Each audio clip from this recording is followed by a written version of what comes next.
Thank you for that. Before I start, I'd just like to give a personal thanks to a mate of mine, Tim Dean, who's let me borrow his racing bike for this talk today. What motorcycle racing taught me about architecture. A little bit about myself first. I bought my first bike in 1982, and since then I have loved riding motorbikes. I've ridden all sorts of bikes, from small dirt bikes to large fuel-injected road bikes. My love of riding seduced me into racing motorbikes.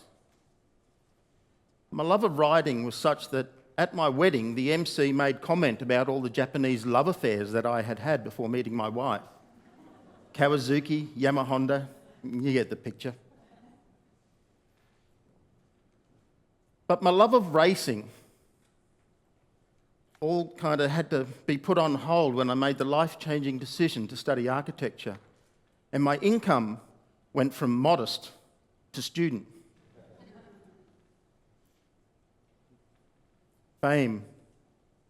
If someone named Kardashian had won a world MotoGP championship or designed a building of magnificence and beauty, then I could understand why the media might want to spend so much time telling us about their every move.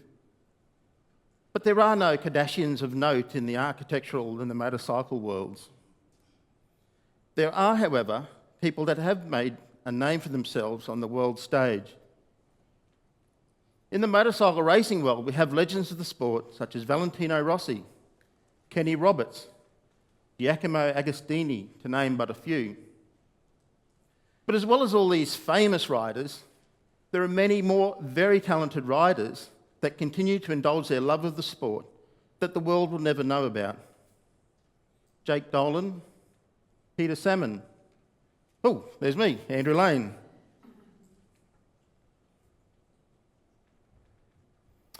And just as there are legends in the motorcycle sport, we also have our legends in the architectural world. Le Corbusier, Frank Lloyd Wright, Zaha Hadid. And just as there are many talented bike riders that will never be known on the world stage, there are also many talented architects, not just from my graduating cohort, but from the graduating cohorts from all the universities around the world, who will never achieve the world status of a Mies van der Rohe or an Antoni Gaudi. Motorcycle racing taught me that not everyone becomes famous regardless of your talent. Fortune. When I started university, it was fair to say that money was never a problem. It was never a problem because I never had any. But there was always talk around the design studio of not just the fame, but the fortune that comes with being in high demand as an architect. Obviously, these students had never raced motorcycles. My experience was that the riders making the big money needed more than just talent. They needed a big break, an opportunity.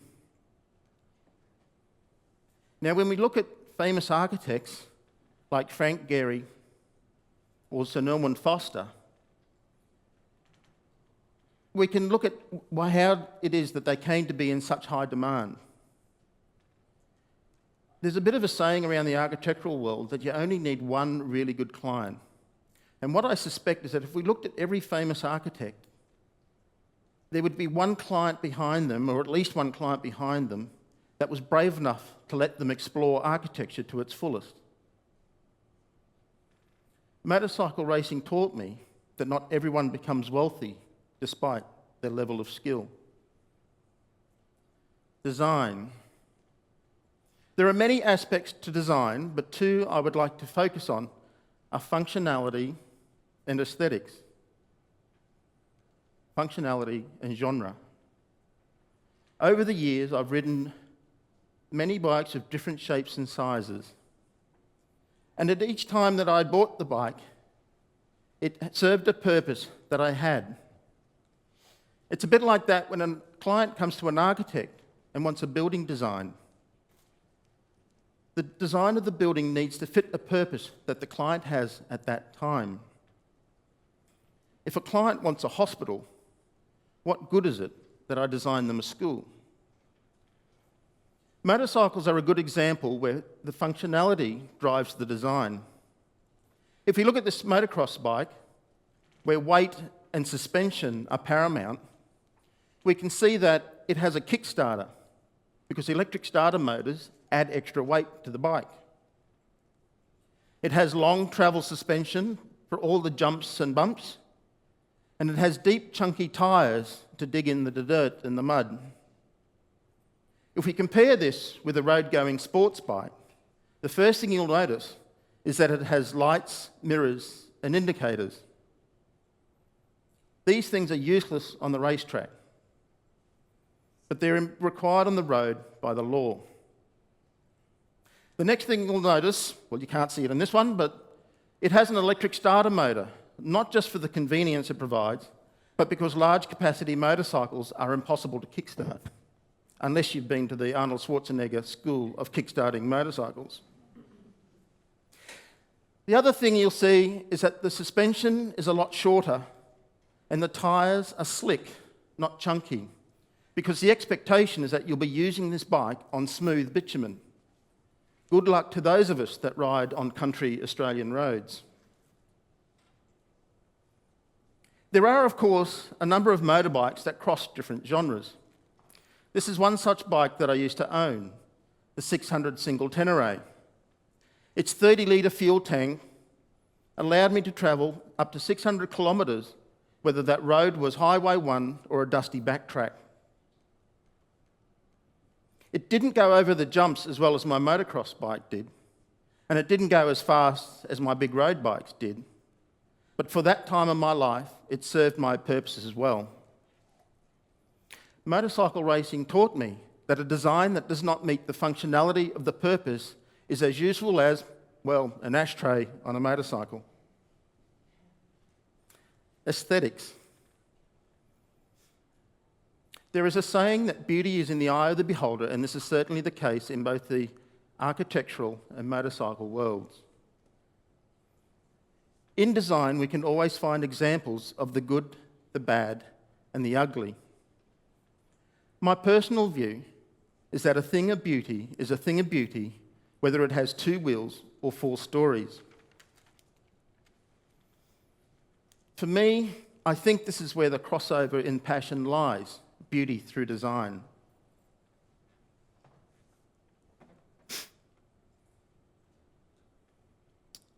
As an example of something that is aesthetic but also has performance, I present to you the Ducati Panigale.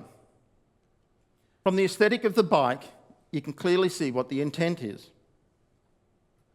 From the clean aerodynamic lines to the aggressive rider position,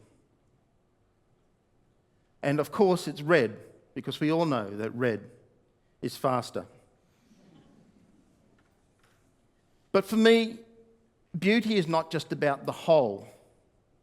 For me, to be totally beautiful, there has to be beauty in the detail. On my computer desktop screen, sometimes you'll find an image of just an engine with no motorbike at all. And sometimes the details are even less than that. But for me, beauty in the object, or beauty for beauty's sake, is not enough. In architecture, I believe that we should experience beauty. Just as we can say that we've been for a beautiful ride when we talk about the feelings and emotions elicited from a 2-wheeled adventure.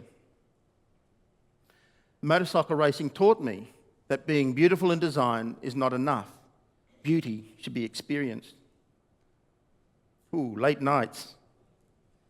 If there's one thing that's guaranteed when you study architecture, it's that you're going to have many late nights.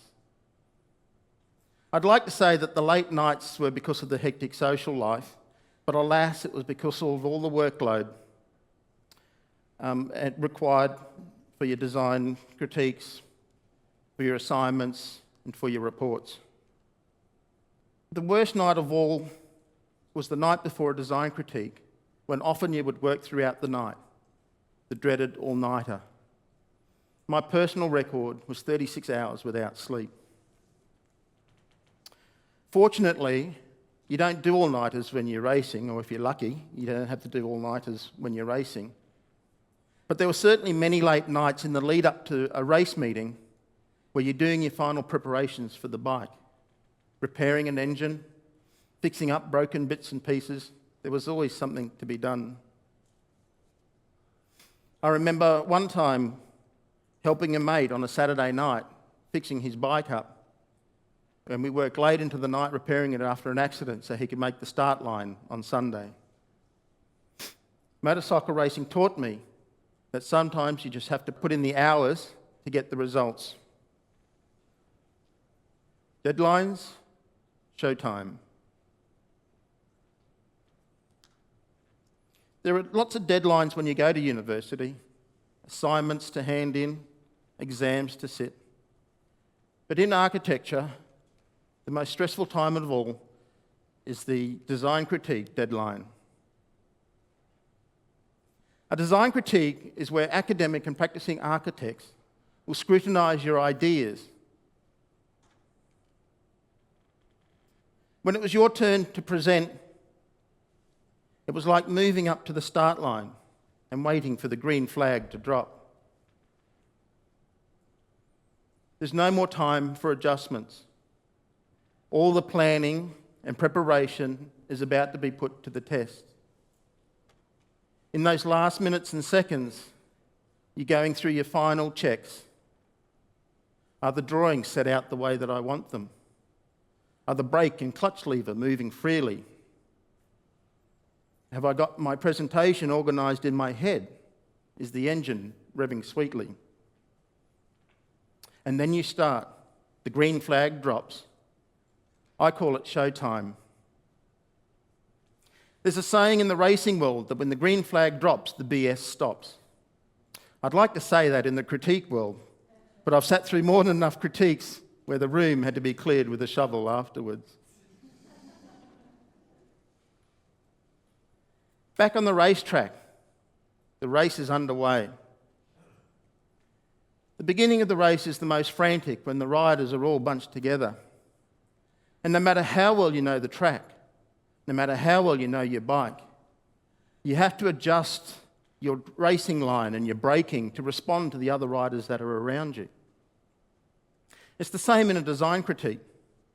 You might have planned how you were going to present your design, but the critiquers will ask you questions and you've got to react and respond.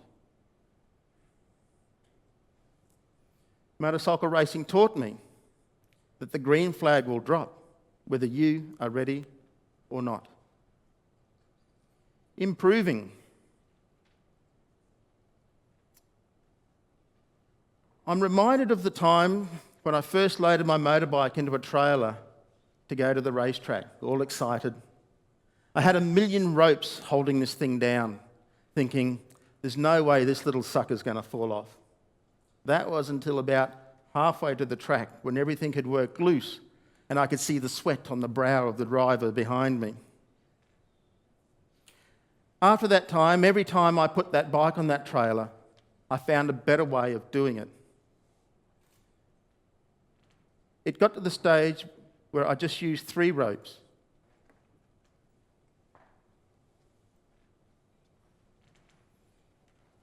So doing that, finding that different way,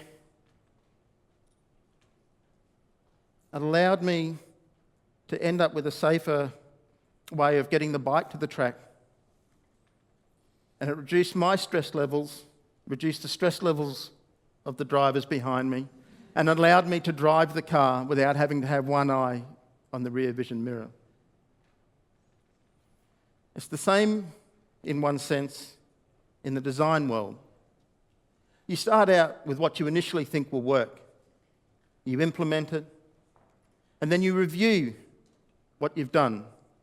If you find a way to improve it, you do it again. Design, implement, review, redesign.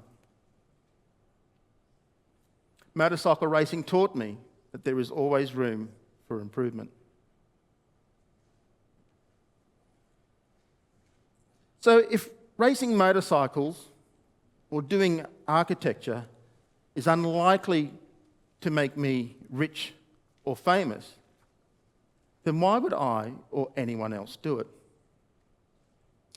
The answer is simple: for the love of it.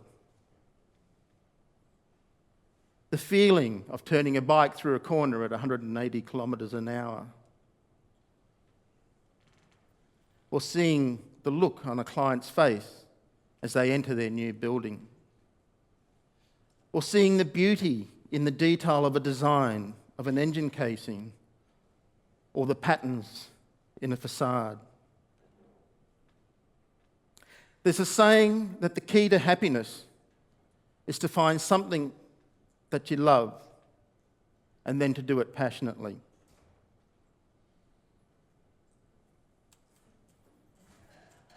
My question to you is, what are you passionate about?